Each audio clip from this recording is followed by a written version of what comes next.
ஆறுபடை ஆறுபடை ஆறுபடை இன்று எங்கும் மருதமலை கோயில் ஒரு 7 படை 7 படை 7 படை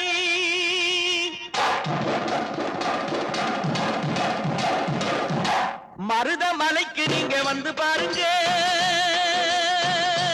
ஒரு தரம் மருதமலைக்கு நீங்க வந்து பாருங்க ஈசன் மகனோடு மனம் விட்டு பேசி பாருங்க மருதமலைக்கு நீங்க வந்து பாருங்க ஈசன் மகனோடு மனம் விட்டு பேசி பாருங்க தீராத வினைகள் எல்லாம் தீர்ந்து போகுங்க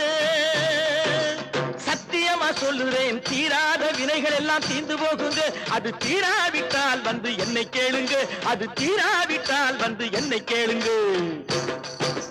மருதமலைக்கு நீங்க வந்து பாருங்க